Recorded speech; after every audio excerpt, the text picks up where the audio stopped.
All right, all right. Well,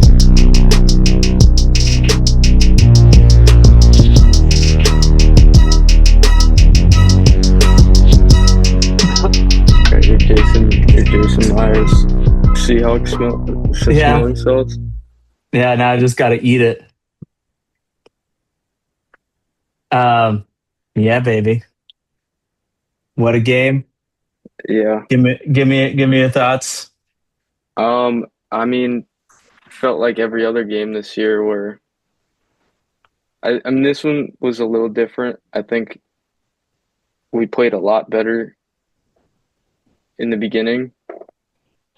I don't think the score shows that because we went for it on fourth and goal and missed a couple kicks. But I think Sam Darnold played way better than he usually does in the first half, which was good to see because every other game this year was really stressful until the second half, and then Sam Darnold plays like Tom Brady. Yeah, yeah. No, I thought he played really clean football. I know a lot of people are talking about, you know, he didn't light it up and they only scored 13 points and all this kind of stuff. But I really felt like the way the game played out. I mean, just even that first drive. I mean, they lose the toss, get the ball first, which obviously you'd rather not, but they march right down the field, run it down their throats. Um, Sam Darnold played really clean football the whole game, and even when we got down in there, and obviously that play, was a great play call by Kubiak. Charbonnet was wide open. Sam Darnold's got to hit that guy Yeah, or throw it into the upper deck, and not take, 15-yard sack on a bootleg, swing pass to a running back. But, and that's something that I would like to see him do better is, when a play's not there, just throw it out of the stadium. Just get it out of there. Play the next down. I feel like it's a hard line to walk as a quarterback to be able to make off script plays, but then to not also be careless and take big sacks and those kinds of things. So um, I've been a big defender on him on this stuff, especially this year. I mean, all new players, all new coaches. Granted, he's been in this system several times, but it's not the exact same system. He's yeah, played with Kubiak, but not as his offensive coordinator. As a quarterbacks coach. So he hasn't played with all these players. There's new players on the offensive line. Just even for the Seahawks, even if Sam Darnold's not there, it's just a new offensive line, new receiving core, different roles. So I think some of this stuff is to be expected. But um, yeah, overall, man, 20 for 26, almost 200 yards, right, of passing, I think he had no 198. turnovers. Yeah, 198, no turnovers. And I think this is the kind of football post Thanksgiving that Seattle wants to play, right? Their defense has come into focus. They ended the year number one scoring defense. Um, I think they were, if I'm not mistaken, they were number one in third down. Yep, number one in third down percentage conversions on defense. So, if you can do those things, keep people from scoring points and keep people from converting third downs, there's nobody doing it better than the Seahawks this year. Yeah, And that's the kind of football that translates into the postseason really well. So I think their offense, I've been a defender on Sam Darnold on this. I think their offense has shifted where they go in that first series where they got he took the sack, and they go for it on fourth down. I think I wrote this to you at the time, but it was kind of a middle finger from Mike McDonald who goes for it less than anybody in the league on fourth down. Yeah, I think he's like 11% of fourth downs he goes for, which is like by far the least, especially in this like data driven league that we're in. And um, I felt like it was him saying like, I never go for it, but I have so little respect for your offense that I'm not even worried about it. And yeah, that's exactly what I thought too. I mean, because when I saw the offense go back on the field, I was shocked because of how little they actually do that, which I think I've seen them do it like maybe once or twice before that yeah, in a game that I was watching live. And to do that, I mean, it's not like they were in a bad position to be doing that, to no, but for them to be doing that and that early in the game on your first drive, I thought the same thing. I thought, well, I mean, he must really be confident in today's game plan, which turned out he was because I mean, the 49ers, there was nothing that they did the entire time that Seattle didn't already have an answer for. And it got everything they did got completely shut down. I think their longest um, play of the game on offense was 20 yards to George Kittle. And that was like once, maybe yeah, twice.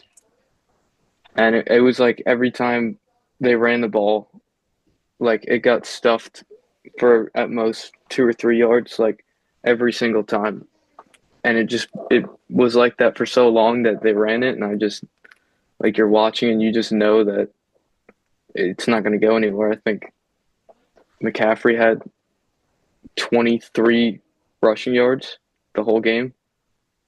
yeah, yeah. I mean, this is one thing I wanted to bring up, but you know, I mean, Seattle went in there and after 2 weeks on the road against real teams, Yeah, and the Panthers had beat the Rams earlier, just a few weeks ago.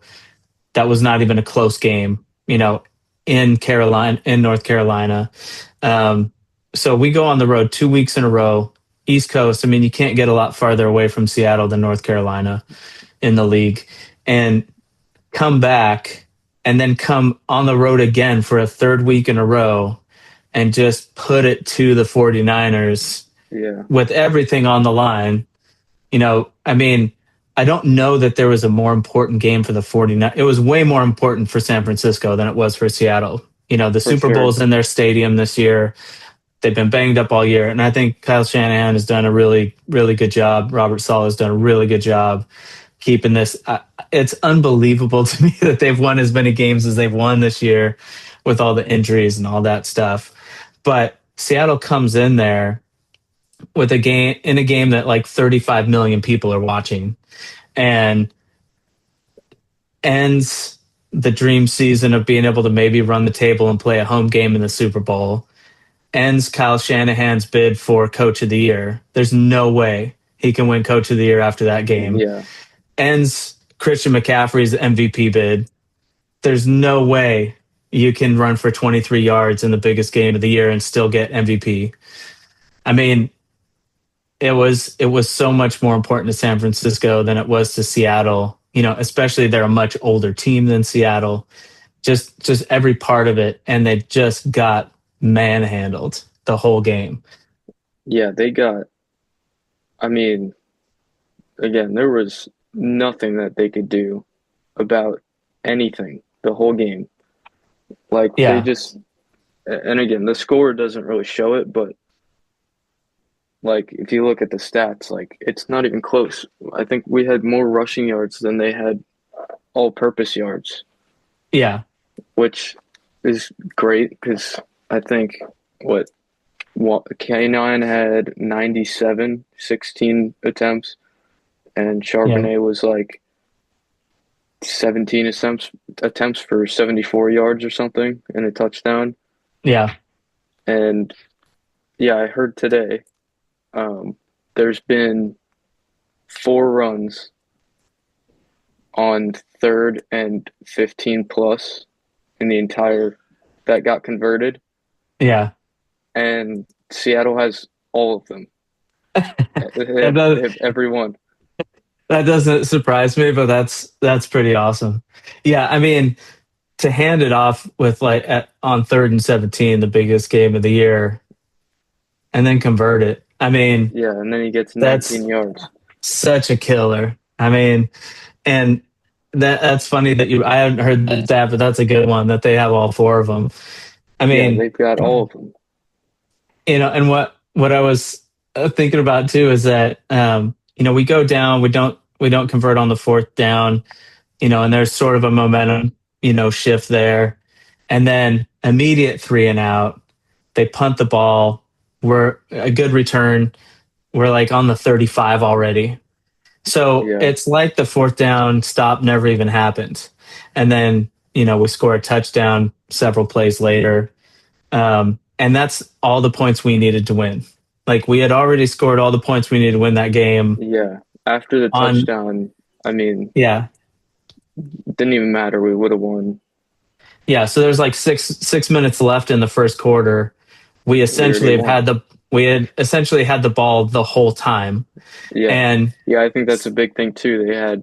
They had their time of possession was like just so much more.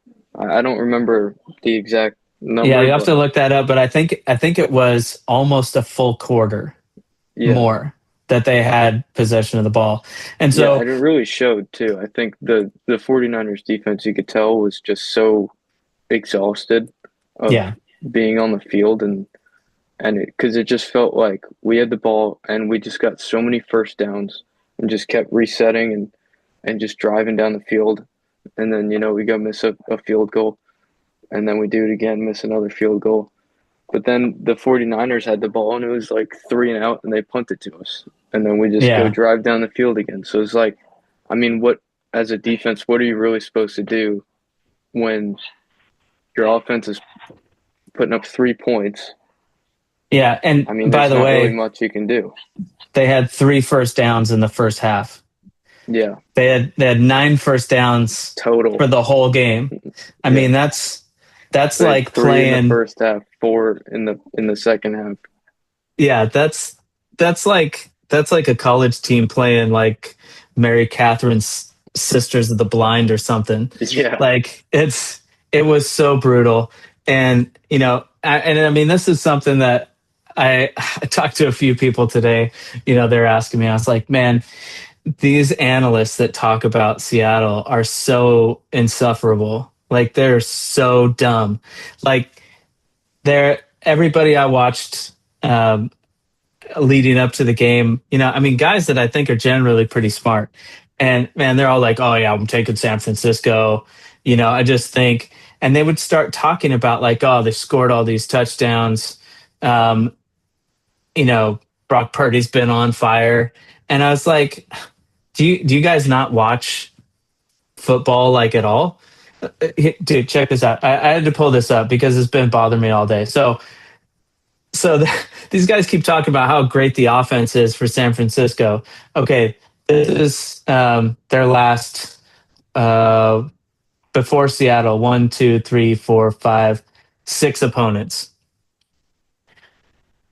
Bears, Colts, Titans, Browns, Panthers, Cardinals. Yeah, a lot of Super Bowl favorites in there. Yeah, if you're not putting up huge points against those teams, and by the way, they also gave up 35 points to the Bears and easily could have lost that game on that last play. Yeah, That if football there was that more football has time, a yeah, that football has a foot more air under it. That guy catches that ball. yeah, if there was And more and they time, scored I that think the touchdown. Bears win that game. Yeah. So I mean, they didn't win the game and that's fine, but like to act like the Bears defense and Seattle's defense are in the same universe as each other Yeah, it's is not so close. insane. So like what is up with these guys? Yeah, but Like now the Seahawks win. Now apparently everybody thinks they're Super Bowl favorite, all well, because well, yeah. So I saw that too, and I was watching something right after the win, and they got the NFL Network guys talking about it, and they're talking about the Seahawks winning, and the first thing they go to, they don't talk about how well they played or any of that stuff. Um, First thing they go to is like, so what could what are the things that are going to derail a Seahawks Super Bowl bid? I was like, I mean, these guys are so painfully stupid. Like they're not serious. And I mean, I'm not watching a lot of the other league, so I get you can't watch every team. But dude, like, give me a break. I think like even before the season, everybody was like, NFC West is not that good. Oh yeah, Everybody's before the season, old. everybody had the Seahawks coming See, last in the yeah, division. Seahawks are going to finish fourth in a division that's not all that good. Like, and I mean, I'm not asking people to like see the future, but I think Kyle Brandt was like the only guy that I saw that picked Seattle to win the division. And even at the time, he was like, I know this isn't going to be a popular pick, but and you can go back and watch, my episode on this before the season started, but and again, like I'm not saying I knew this would happen this year, Yeah, but I was saying the same stuff that Kyle Brandt was saying. If you watch the Seahawks post Thanksgiving last year, they were one of the best defenses in the league. They, their running back room has pound for pound like so much talent. They don't have maybe the top end guy of like a Derrick Henry or whatever, but they're also splitting carries. And we well, we have I think it's yet to be determined. That's how I think yeah, of both the running backs. I think they're both young and they both have so much talent, but they're also both so different. yeah. But they're so good that you can't pick one of them. So you No, have to they split. You got to split the carries. Like you when can't it's only such put a Walker in there. luxury. Yeah, it's such a luxury to go with the hot hand. Yeah, Some games you need that burst that Kenny Walker provides, and he'll have huge games, and Charbonnet won't get quite, because the defense they're playing, they're closing the holes up faster or whatever. Some games you need somebody that's more decisive, more of a north south guy, somebody with a little more power, and then Charbonnet's your man for that. So it's such a luxury to have two guys that have elite attributes. The offensive line still's got some work to do, but they've come a long ways. I mean, I think last year they ended the season like 30th yeah. I think amongst. they're between 28 and 30. Yeah, and this year, I've read some different things, but they're kind of in that, middle pack. They're kind of that Yeah, like but either way, it's 15, way 15 better. to 20. Yeah, so they've made huge improvements. Even like, your boy Anthony Bradford, like he's got tape that's pretty good in He's some, only gotten better. I'll give him that. But I for mean, sure. I don't know how you could even get worse. So, Yeah.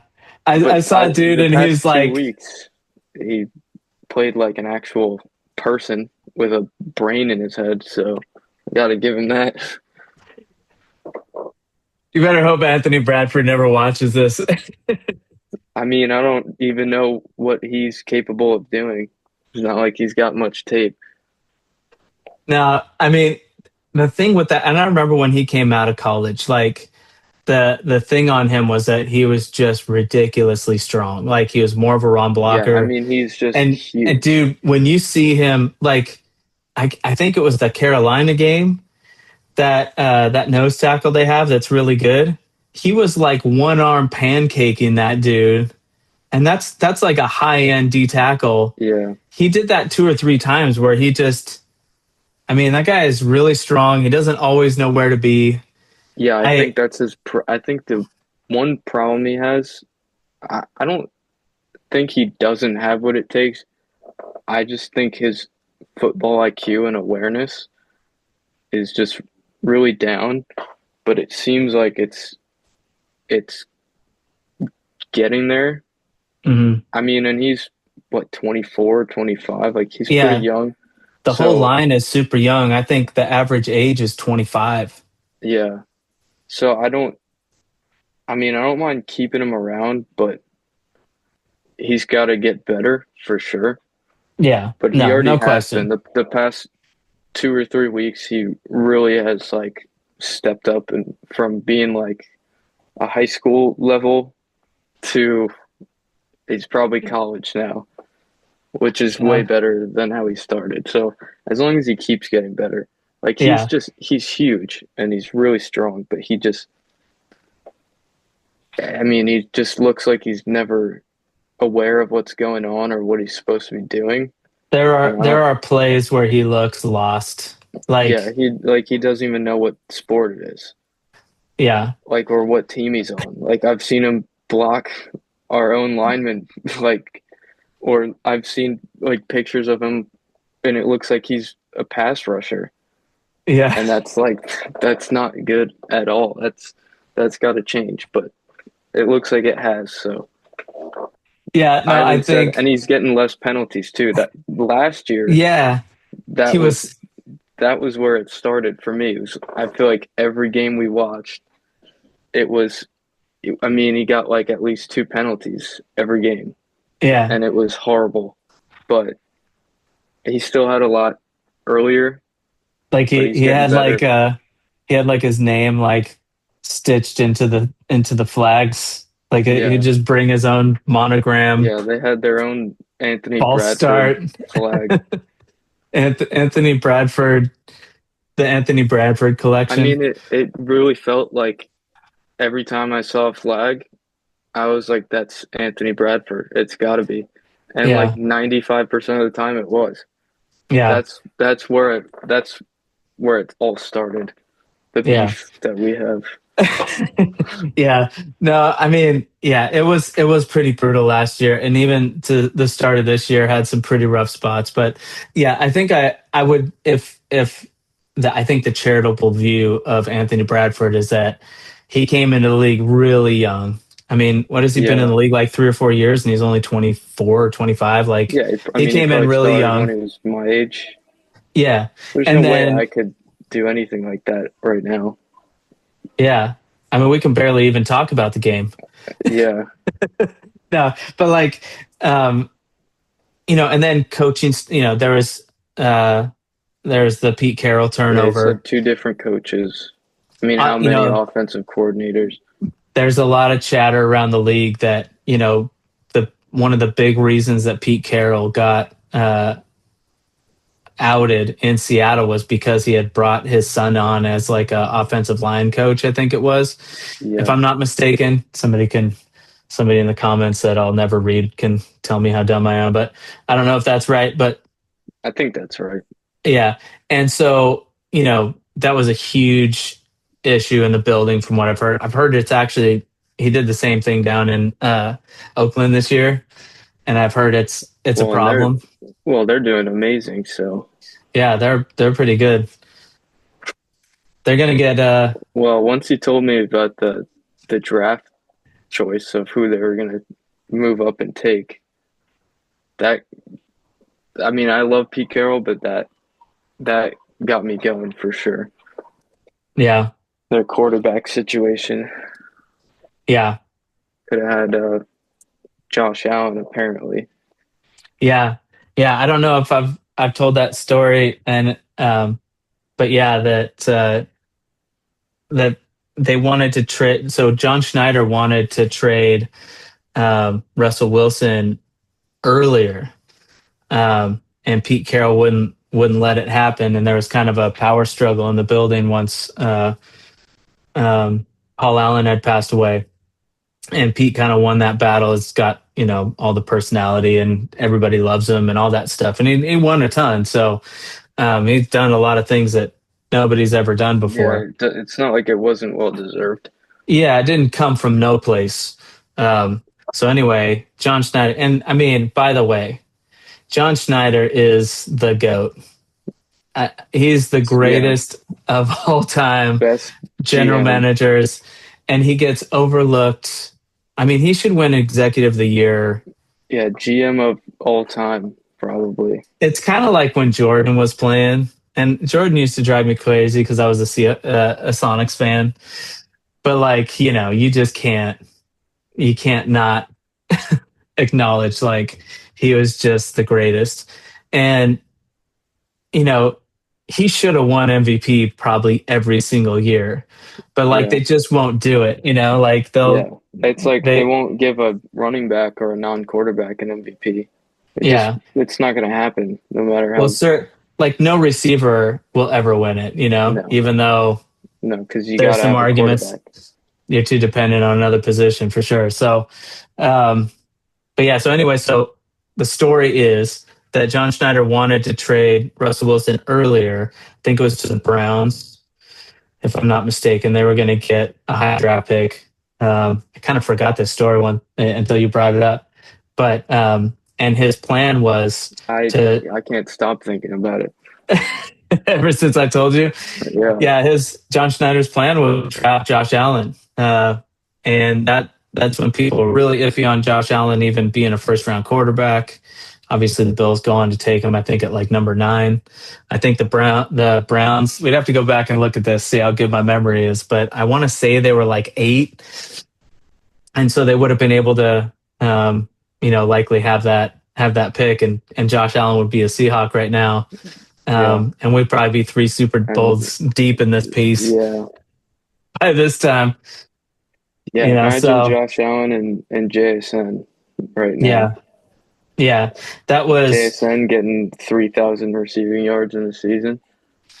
well. Who knows if we have JSN with all that trade going on. I mean, JSN I Probably think not. was part of the somewhere around along the way, part of those draft picks that we got. And but I mean Yeah, his maneuvering. I mean, just look at this last year. I'm There's not a bigger John Schneider fan than I am, dude. This last year was just like it was a straight up masterpiece of GMing.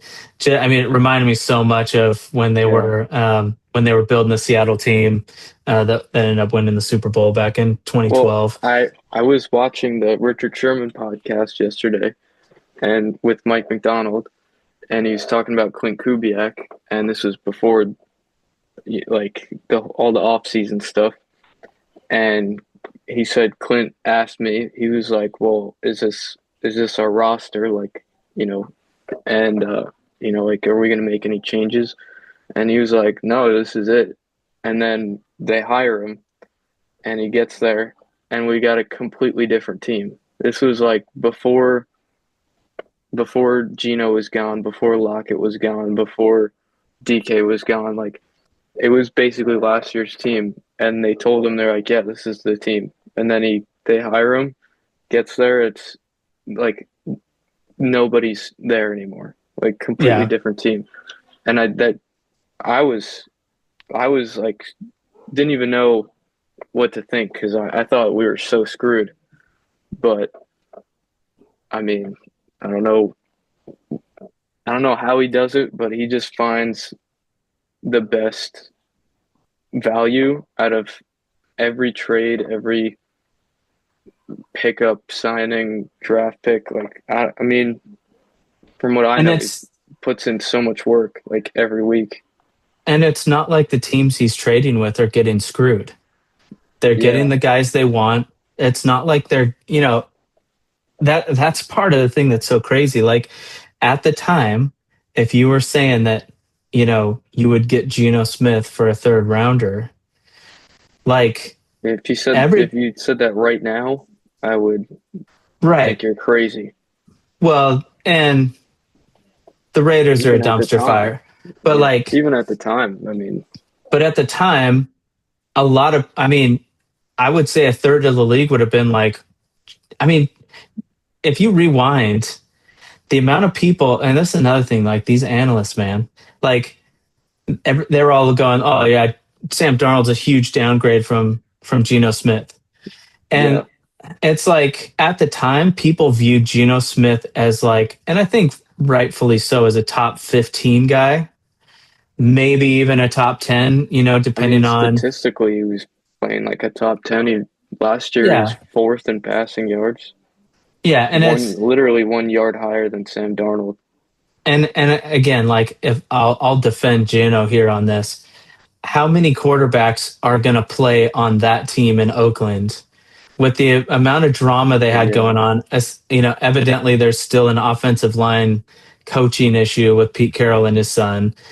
Their offensive coordinator, there's all kinds of stories about that and how that all played out, and Chip Kelly leaving.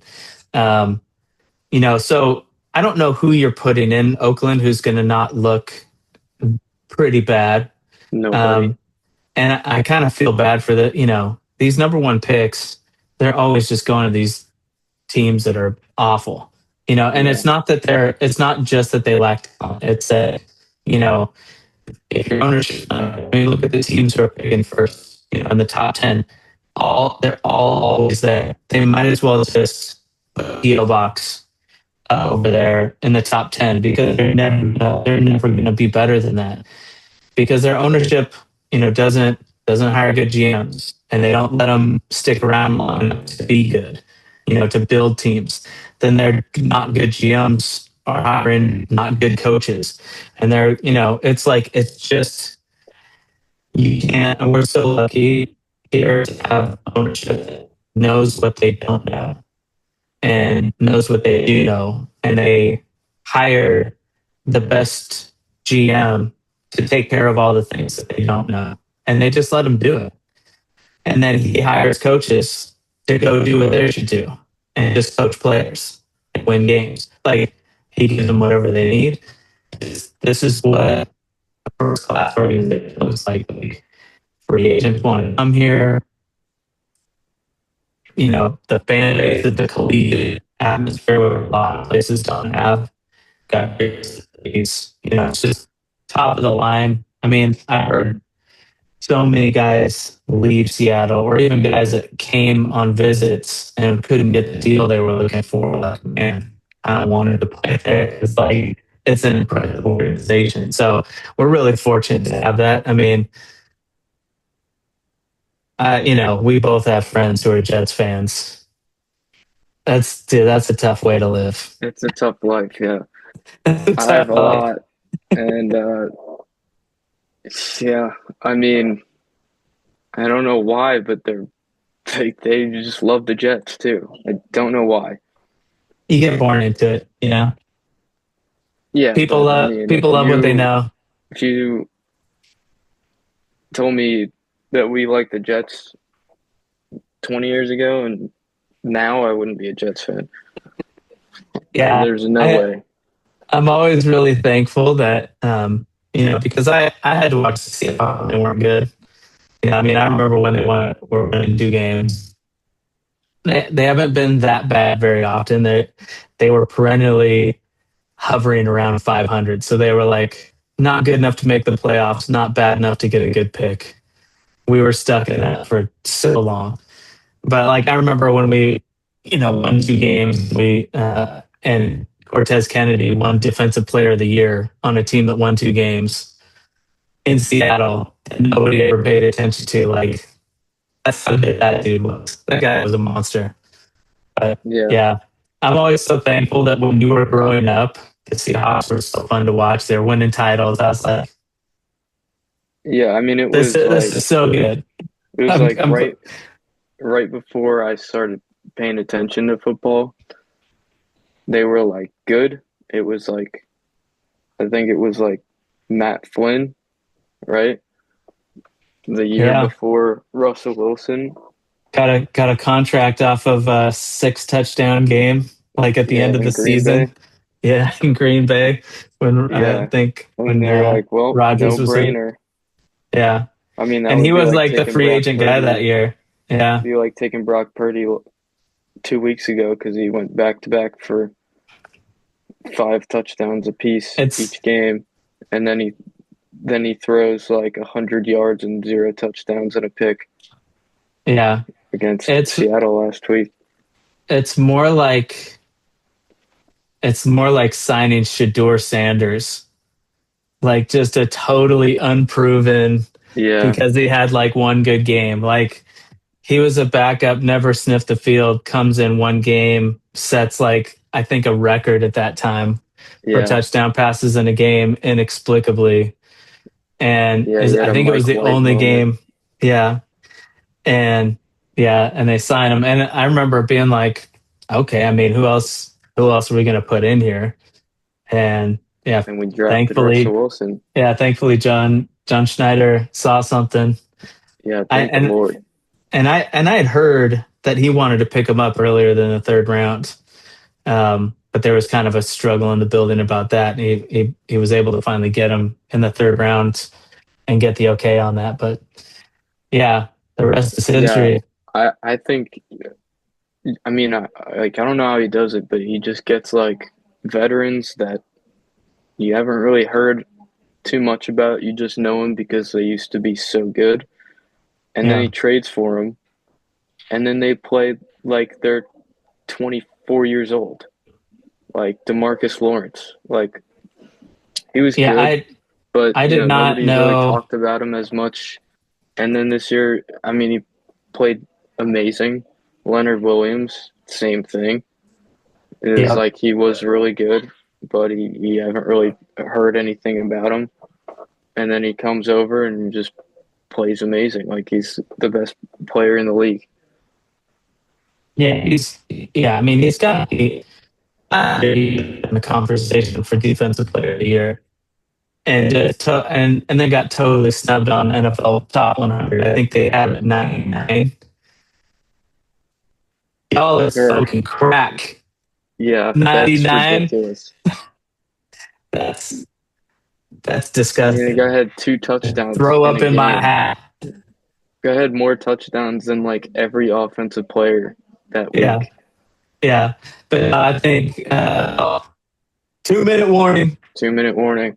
2 minutes. Um, we're gonna wrap this up. 2 minute warning. Yeah, I think to put a bow on it, you know, the signing of Sam Darnold, talking with Kubiak about it. Kubiak going, yeah, I think if this guy's available, I think this is the best guy for signing him for what we were already paying Gino, and pay more for the quarterback position. Really bringing in Marcus Lawrence, a guy that we didn't know if he was going to be able to produce at this level or not, but just based on leadership and having kind of another coach in the building, and then for him to play this well has been unbelievable. Cooper Kupp the same way. Not a ton of production, but you listen to JSN talk about him. He credits him with a lot of I his mean, even the way success. Matt Stafford talked about him after they lost him, like saying he's a guy that shows up in the quarterback room and you wouldn't even Yeah, know he wasn't a quarterback the way that he talked, which I yeah, think is probably another reason that JSN is having this year yeah. is Led because the of league Cooper in Kupp. receiving yards. Yep, and Cooper Kupp has had big catches. He hasn't Yeah, had he a ton of definitely has. production, but When I he does, mean, he shows up out of nowhere, yeah, like that right that when you need him catch to. that catch at the end of the Rams game, that was a big boy throw from Sam Darnold. I mean, that's an elite throw. Not a lot of guys can make that throw. Not a lot of guys are making Yeah. that catch. So pretty Well, cool. one But thing I wanted to so we say got was, 6 seconds. all Gonna right, have to take it to overtime. We'll catch you. As good as a young lineman we've seen in years. Here's the fade, looking downfield for Smith.